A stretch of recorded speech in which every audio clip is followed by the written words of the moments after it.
আল্লাহর ইবাদতের পরপরই বাবা-মায়ের প্রতি সদাচরণের কথা বলেছেন। আধা হাত লম্বা পেটের মধ্যে সন্তানের জায়গা হয় ১০ মাস ১০ দিন। অথচ সেই সন্তানের ২,০০০ স্কয়ার ফিটের ফ্ল্যাটে মার জায়গা হয় না। তো এই যে মা দামি সম্পদ, বাবা দামি সম্পদ, কেমন যেন আমাদের জেনারেশনের এই ছেলেমেয়েরা তারা এটা ভুলে যাচ্ছে যে বাপ-মাকে সম্মান করা, ইজ্জত করা। ইসলামী শরিয়ায় নামাজ ফরজ। বাপ-মার খেদমত করা কি সুন্নত নাকি ওয়াজিব নাকি ফরজ? কোরআনে কারিমে আল্লাহ রাব্বুল আলামিন ২ টা জায়গায় জি, এই বিষয়টাকে এত গুরুত্বের সাথে আরোপ করেছেন। একটা জায়গায় করেছেন আল্লাহর ইবাদতের পরপরই বাবা-মায়ের প্রতি সদাচরণের কথা বলেছেন। জি, ওয়াকাদা রাব্বুকা আল্লা তা'বুদু ইল্লা ইয়্যাহু ওয়া বিল ওয়ালিদাইনি ইহসানা। যে আল্লাহ নির্দেশ দিয়েছেন যে আল্লাহ ছাড়া অন্য কারো ইবাদত করবে না। আর মাতা-পিতার প্রতি ইহসান করবে। এরপরে ইহসানের প্রক্রিয়াগুলো বর্ণনা করছেন। ইম্মা ইয়াবলুগান্না ইনদাকাল কিবারা আহাদুহুমা আও কিলাহুমা ফালা তাকুল লাহুমা উফ।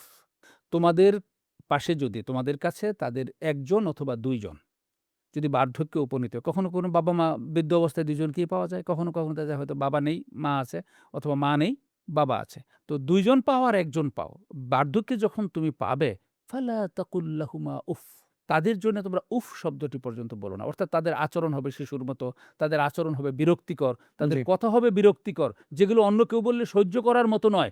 কিন্তু তারপরেও বাবা-মা যখন এরকম আচরণ করবে তাদের প্রতি অন্য রিঅ্যাকশন তো দেখানো দূরের কথা। উফ শব্দটা পর্যন্ত উচ্চারণ করতে আল্লাহ তাআলা নিষেধ করেছেন। বরং কি বলেছেন? ওয়াকুল লাহুমা কাওলান কারীমা। তাদের সাথে সম্মানজনক আচরণ করো। ওয়াখফিদ লাহুমা জানাহা যুল্লি মিনার রাহমা। তোমার দয়ার কোমল ডানা পাখির বাসার মতন। কোমল ডানা, পাখির ডানার মতো কোমল ডানা তাদের প্রতি।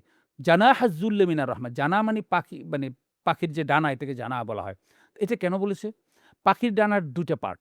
নিচের পার্টটা থাকে খুব সফট কোমল, যেটা দিয়ে ডিমে তা দেয় এবং বাচ্চাগুলো যখন ছোট থাকে তখন ওই বাচ্চাগুলোকে সে আগলে রাখে এবং বাচ্চা খুব সফট মানে কুসুম, কুসুম সে ওয়ার্ম একটা অনুভব তার ভিতরে থাকে। জি, কিন্তু সেই ডানার এই উপরের অংশটা থাকে খুব শক্ত পালক।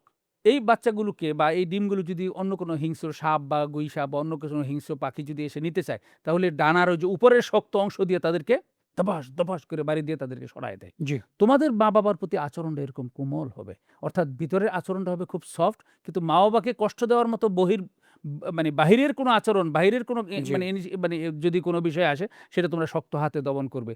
এরপরে বলছে তাদের জন্য তোমরা দোয়া করবে রাব্বিরহামহুমা কামা রাব্বায়ানি সগীরা। আরেক জায়গায় আল্লাহ তাআলা বলছেন যে লোকমান আলাইহিস সালাম যখন সন্তানকে শিখাচ্ছিলেন যে আল্লাহর সাথে কাউকে শরিক করো না। লোকমান আলাইহিস সালামের কথা এইটুকু থামায় দিয়ে তারপরে বললেন ওয়াসাইনাল ইনসানা বিওয়ালিদাইহি ইহসানা। বর্ণনা চলছিল আল্লাহর সাথে শিরক না করার। জি। আল্লাহ রাব্বুল আলামিন সেই কথা বর্ণনা করতে গিয়ে যেহেতু বাবা তার সন্তানকে আল্লাহকে পরিচয় করিয়ে দিয়েছেন, আল্লাহ তাআলা সন্তানের কাছে আবার বাবার পরিচয় করে দিয়ে বাবার দায়িত্ব তুলে সুবহানাল্লাহ, ধরেছেন। তো সুবহানাল্লাহ। সেখানে বলা হয়েছে মা তাকে গর্বের পর মানে কষ্টের পর কষ্ট সহ্য করে গর্ভ ধারণ করেছে জি, ইত্যাদি, ইত্যাদি নানা রকমের। সুতরাং আপনি যেই কথা বলেছেন, কোরআন এবং সুন্নাহর আলোকে কোনো অবস্থাতেই বাবা-মাকে অবহেলা করার কোনো সুযোগ নেই। এটা হলো ফরজের উপরেও ফরজ। জি। বাবা-মাকে কোনো অবস্থাতেই কষ্ট দেওয়া যাবে না। বাবা-মার কোনো প্রয়োজন অপূরণীয় রাখা যাবে না এবং কোনো অবস্থাতেই বাবা-মাকে অবহেলা করা যাবে না।